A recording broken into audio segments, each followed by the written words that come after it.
Lately Pakistan کی entertainment industry کی طرف سے یہ ایک ڈسکورس رہا ہے کہ پاکستان کی انٹرٹینمنٹ انڈسٹری نے بہت ہی ریگریسو اور بیکورڈ سٹوری لائنز کے ڈراماز کو کریٹ کرنا شروع کر دیا ہے. یہاں پہ آئرونک چیز یہ ہے کہ انٹرٹینمنٹ انڈسٹری کے جو ایکٹرز ہیں جو اس طرح کے ڈراماز میں خود پارٹیسپیٹ کرتے ہیں اور اس طرح کے ڈراماز کو انڈورس کرتے ہیں، وہی اپنے انٹرویوز میں آ کے اس طرح کے ڈراماز کے اوپر کرٹیسزم دیتے ہیں.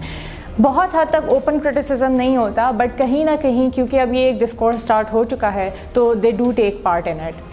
اس طرح کے ٹائم میں ایک آئیڈیالوجی یہ بن گئی ہے کہ ڈراماز عوام جو ہے وہ اسی طرح کے ڈراماز دیکھنے میں انٹرسٹڈ ہے، اور جس میں کچھ ریڈنڈنٹ تھیمز جو ہیں انہی کا سہارا لیا جاتا ہے، جس میں ایک بہت ہی کامن تھیم یہ ہے کہ there are 2 girls and 1 guy and the both girls are lusting after him. اور یا پھر ایک اور ڈسکورس اس میں یہ امپلوائے کیا جاتا ہے کہ ایک عورت ہے، روتی دھوتی عورت ہے، اور یا پھر ساس بہو کی لڑائیاں، اس طرح کے ڈومیسٹیکیٹڈ تھیمز جو ہیں ان کے اوپر ہمارا ایک دم سے بہت فوکس آنے لگ گیا ہے. اور یہ ایک بہت عجیب سی بات ہے کیونکہ اگر 80s اور 90s کے ڈراماز کی بات کی جائے تو وہ جو ایک فریش پرسپیکٹیو ہوتا تھا، ایک نئے ڈرامے میں ایک کچھ نیا کرنے کی کوشش کی جاتی تھی، ایک آرٹ کی جو رسپیکٹ ان ڈراماز میں دکھائی جاتی تھی، وہ ایسنس جو ہے لیٹلی مسنگ ہونا سٹارٹ ہو گیا ہے. اور یہ بینچ مارک مجھے نہیں پتا کہ کس طریقے سے یہ سٹارٹ ہوا، بٹ آئی ڈو فیل کہ ہم سفر ڈرامہ جو آیا تھا اس کی سکسیس کے بعد باقی سارے جتنے بھی ڈرامہ کریٹرز تھے انہوں نے کہیں نہ کہیں یہ اسیوم کر لیا کہ اسی طرح کی سٹوریز جو ہیں وہ آڈینس دیکھنے میں انٹرسٹڈ ہے، اور اسی طرح کی سٹوریز جو ہیں they are going to be sold. تو اس طرح کے ٹائم میں جہاں ایک طرف ہم کہاں کے سچے تھے کی طرح کے ڈراماز پاپولر ہو رہے ہیں جن میں وہی بیکورڈ قسم کی تھیمز کو ٹیکل کیا جا رہا ہے، کزن میرجز، فیملی پالیٹکس اور وہی ڈومیسٹیکیٹڈ ایشوز، انہی کے اراؤنڈ ساری سٹوری ریوالو کری ہے، وہیں پہ Parizaad was like a breath of fresh air. اور یہ پری زاد جو ہے یہ ایک ناول کے اوپر بیسڈ ہے جو کہ ناول ہاشم ندیم نے لکھا تھا، اور کیا ہی ایک خوبصورت اردو لٹریچر کا ایک ماسٹر پیس انہوں نے پروڈیوس کیا تھا. اس ناول کی خوبصورتی کی بات کی جائے وہ تو ایک طرف ہے، لیکن جو اس ناول کی بیس پہ جو ڈرامہ ایگزیکیوٹ کیا گیا ہے that is also flawless, absolutely flawless. اور اس ڈرامے کی جو سٹوری ہے وہ ریوالو کرتی ہے ایک ایسے کیریکٹر کے اراؤنڈ جس نے ساری زندگی بہت زیادہ اسٹرگل کیا ہے. وہ ایک لوور مڈل کلاس اسٹریٹس سے اس کیریکٹر کا تعلق ہے، اور ساری زندگی اس نے اسٹرگل کیا ہے. اور دا مین تھیم جس کے اراؤنڈ یہ سٹوری ریوالو کرتی ہے وہ یہ ہے کہ جو سوسائٹی کی ایکسپیکٹیشنز ہوتی ہیں یا اسٹیریوٹائپس ہوتے ہیں وہ کس طریقے سے انسان کے اوپر ایک ایڈڈ پریشر ڈال دیتے ہیں، اور کس طریقے سے سم ٹائمز نہ چاہتے ہوئے بھی انسان کو گیو ان کرنا پڑتا ہے ان سارے سوسائٹل پریشرز کی طرف. ان سوسائٹل پریشر میں بہت ساری چیزیں آ جاتی ہیں، ایک تو پیسہ، دولت، اور to maintain a certain standard of life. جہاں یہ چیزیں آتی ہیں وہیں پہ بیوٹی اسٹینڈرڈس بھی جو ہیں دے پلے اے گریٹ رول. ہمارے یہاں ایک اسٹیریوٹیپیکل بیوٹی اسٹینڈرڈس ہیں کہ جی گورا رنگ ہوگا یا you have to look a certain way. اگر آپ ان ساری چیزوں کو فلفل کرتے ہو تو only then you can be beautiful. Diversity کا کانسیپٹ نہیں ہے، اور گاڈ فوربڈ اگر کسی کا رنگ کالا ہو جائے یا سانولا ہو جائے تو وہ تو بہت ہی ایک کوئی آپ کی پرسنالٹی کو وہ چیز تو ویسے ہی بہت ڈل کر دیتی ہے. تو اس چیز کے اوپر بھی اس ڈرامہ کی طرف سے روشنی ڈالی گئی ہے. اب یہاں پہ جو اس ڈرامہ کا جو کیریکٹر ہے پری زاد، اس کو اگر دکھایا جس طریقے سے اس کو دکھایا گیا ہے تو اس کے کیریکٹر میں کچھ جو اسپیکٹس ہیں وہ بہت ہی نمایاں ہیں. ایک تو یہ چیز ہے کہ اس بندی کی جو لو سیلف اسٹیم ہے اور جو کانفیڈنس کا کم ہونا ہے وہ چیز اس کیریکٹر کو ڈرائیو کرتی ہے basically, but that doesn't make ہم اے بیڈ پرسن. آگے چل کر اس میں یہ بھی دکھایا جاتا ہے کہ ڈسپائٹ آل دیز فلاز وہ بندہ جو ہے he is a really good man at heart, اور وہ باقی سارے لوگوں کے لیے کسی بھی حد تک جانے کو تیار ہوتا ہے، بے شک اس کو اپنی ہی زندگی کی بازی کیوں نہ لگانی پڑے کہیں پہ.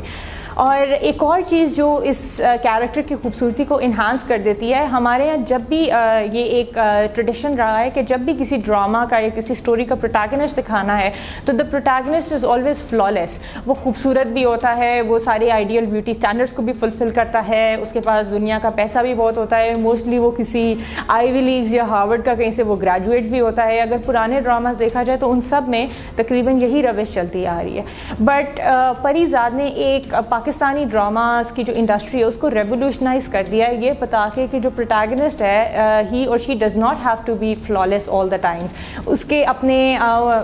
فلاز بھی ہیں اور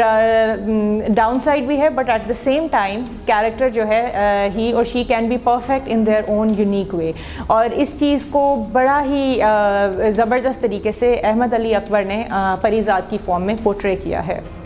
اب پری زاد کے کیریکٹر کے جتنے بھی سارے اسپیکٹس ہیں یہ صرف ان کی باتوں میں نہیں، ان کے کیریکٹر میں نہیں، ان کی باڈی لینگویج میں بھی بڑی خوبصورتی کے ساتھ نمایاں کیے گئے ہیں، اور اس کا سارا کریڈٹ احمد علی اکبر کو جاتا ہے. اس بندے کی جو ایک لو کانفیڈنس والا جو اسپیکٹ ہے اس کو اتنی خوبصورتی کے ساتھ احمد علی اکبر نے امبائب کیا ہے کہ وہ چیز ہمیں ان کی گیٹ میں، ان کی آنکھوں میں، ان کے اٹھنے بیٹھنے میں، ہر چیز میں وہ چیز نظر آ رہی ہے. And at the same time جو ایک انوسینٹ اسپیکٹ ہے اس کیریکٹر کا، جو اس کی ایک نیچرل اور جو ایک امپیتھیٹک سائڈ ہے، سینسٹیوٹی ہے، اس کو بھی بڑی ہی خوبصورتی کے ساتھ مینٹین کیا گیا ہے. اور یہ ایک بڑا یونیک قسم کا ایک خوبصورت سا ایک امتزاج بن جاتا ہے کہ ایک طرف تو وہ کیریکٹر ہے جو کہ لو سیلف اسٹیم اور ان ساری چیزوں کے ساتھ اسٹرگل کر رہا ہے، اور دوسری طرف وہ کتنا خوبصورت انسان ہے، اور یہ چیز بڑی خوبصورتی کے ساتھ جو ہے اسکرین کے اوپر پلے آؤٹ کرتی ہے. ایک اور چیز جو اس ڈرامہ میں بہت زیادہ ہے وہ یہ ہے کہ رسپیکٹ فار آرٹ. جو ایک آرٹ اینڈ لٹریچر کا جو کلچر ہے، لکھنے لکھانے کا، پوئٹ اینڈ پوئٹری، ان ساری چیزوں کے اوپر بھی بہت زیادہ فوکس کیا گیا ہے. اور پری زاد کے کیریکٹر میں ہمیں یہ دکھایا گیا ہے کہ کس طریقے سے انسان آرٹ کو اپنے ایڈوانٹیج کے لیے استعمال کر کے اپنا کتھارسس کر سکتا ہے. اور اس میں عدیل افضل کی صورت میں ایک بڑا زبردست کیریکٹر دکھایا گیا ہے جو کہ پری زاد کو بیسیکلی موٹیویٹ کرتا ہے ٹو پرسو ہز پیشن جو کہ پوئٹری ہوتا ہے. اس کے علاوہ اس ڈرامہ نے جہاں اتنے سارے ٹیبو ٹاپکس کو ایڈریس کیا ہے، وہاں پہ ایک اور چیز ہے جو کہ it came out as a huge shock for a lot of people, کیونکہ کوئی ایکسپیکٹ نہیں کر رہا تھا کہ ایک پاکستان کے نیشنل ٹیلی ویژن پہ اس طرح کے جو ڈسکورس ہے جس کے اوپر کبھی بات نہیں ہے اس کو ٹیکل کیا جائے گا. وہ ہے جینڈر ڈسفوریا کا یا جینڈر فلوئڈٹی کا کانسیپٹ ہے. اور صبور علی کی شکل میں ببلی کا جو کیریکٹر ہے اس چیز کو دکھایا گیا ہے. اور ایک طرف جہاں پہ ہمارا پیمرا جو ہے وہ انٹیمیٹ کوئی بھی اگر ایکٹ ہے، ایون اگر ڈرامہ میں کوئی ہسبینڈ اینڈ وائف کا بھی کوئی کپل دکھایا جا رہا ہے تو اس میں بھی پیمرا نے اس کے اوپر بین کر دیا. بٹ دوسری طرف سرپرائزنگ چیز یہ ہے کہ ایک ایسے سبجیکٹ کو جس کے اوپر کبھی بات ہی نہیں کی گئی، جو لوگوں کو شاید ایکنالجمنٹ ہی نہیں ہے کہ اس طرح کی کوئی چیز ایگزسٹ کرتی ہے، اس کو بھی بہت ہی خوبصورتی سے وداؤٹ بینگ ایکسپلیسٹ بڑا ایک سٹل ٹچ دے کے اس طرح کے ٹیبو ٹاپک کو بھی ایڈریس کیا گیا ہے. اور یہاں جس طرح سے یہاں پہ میں نے پہلے گورا کمپلیکس کی بات کی تو اس چیز کو بھی دکھایا گیا کہ کس طرح سے جو ہمارے فیک بیوٹی سٹینڈرڈز ہیں ان چیز کے اوپر ہم لوگوں کو جج کرتے ہیں اور لوگوں کے بارے میں ہم اپنی رائے قائم کرتے ہیں. ایک اور ایلیمنٹ جو اس ڈرامے کی خوبصورتی کو چار چاند لگا دیتا ہے وہ سلیکشن آف دا کاسٹ ہے. ہمارے یہاں یوزلی ڈراماز میں اس طرح کیا جاتا ہے کہ جو کاسٹ کی سلیکشن ہوتی ہے اس کے اوپر تو بہت توجہ دی جاتی ہے، بڑے بڑے سٹارز کو ایک ڈرامہ کی کاسٹ میں لیا جاتا ہے، لیکن جو سٹوری لائن ہے اس کے اوپر یا تو توجہ نہیں دی جاتی، یا پھر سٹوری لائن بہت اچھی ہوتی ہے تو کاسٹ کی سلیکشن میں کوئی کمی رہ جاتی ہے، کوئی ایکٹر سم ٹائمز اپنا 100% نہیں دے سکتا. But this drama is perfect in that sense کہ نہ صرف اس کی رائٹنگ، اس کی ایگزیکیوشن، پروڈکشن، ڈائریکشن، لیکن ایکٹنگ بھی جتنی بھی اچھی خاصی اس ڈرامہ کی بڑی کاسٹ ہے اور ہر ایک ایکٹر نے یہاں پہ آ کے اپنا بیسٹ پرفارمنس جو ہے اپنی دی ہے. نعمان اعجاز کی اگر بات کی جائے تو he is perfect in that role. اس کے علاوہ صبور علی کی جیسے ہم نے پہلے پرفارمنس کی بات کی، عدیل افضل کی ہم نے بات کی. اس کے علاوہ اسد ممتاز ملک نے اپنے کیریکٹر گرو کی صورت میں ایک بہت ہی شاندار پرفارمنس دی ہے. اور اگر نادیہ افکن کی یہاں پہ بات کی جائے تو انہوں نے جس طریقے سے جتنی بریلینٹلی اپنا ایک پولیس وومن کا کردار جو انہوں نے نبھایا ہے تو اس کی بھی تعریف جتنی تعریف کی جائے اتنی کم ہے. تو ہر ایکٹر نے یہاں پہ اپنی ایک بیسٹ پرفارمنس دی ہے اور یہی ریزن ہے کہ یہ جو ڈرامہ ہے ہر لحاظ سے پرفیکٹ ہے. تو آخر میں یہی کہنا چاہوں گی کہ پری زاد نے واقعی پاکستان کی ڈرامہ انڈسٹری کو ریولیوشنائز کر دیا ہے اور ہمیں ایک یہ امیج دیا ہے کہ ساس بہو کی لڑائیاں اور ایک روتی دھوتی پٹتی ہوئی عورت کے علاوہ بھی بہت سارے سبجیکٹس ہو سکتے ہیں ہمارے پاس جس میں سے ہم بڑی خوبصورت اور بڑی اچھی قسم کی کہانیاں کریٹ کر سکتے ہیں. ہاشم ندیم اپنے اسی ناول میں لکھتے ہیں کہ دنیا میں کہانیاں شاید 3 یا 4 ہیں، باقی ساری کہانیاں انہی 3-4 کہانیوں کی بیس لائن سے ہی ڈرائیو ہوتی ہیں اور انہی کے اوپر چلتی جاتی ہیں. اور یہ پری ذات جو ہے یہ ایک اس چیز کا بڑا ہی شاندار نمونہ ہے کہ کس طریقے سے آئیڈیاز وہی ہیں, سبجیکٹس وہی ہیں, لیکن جو آرٹ ہے ان کو جس طریقے سے چیزوں کو لیوریج کیا گیا ہے وہاں پہ ساری بیوٹی آ جاتی ہے. تو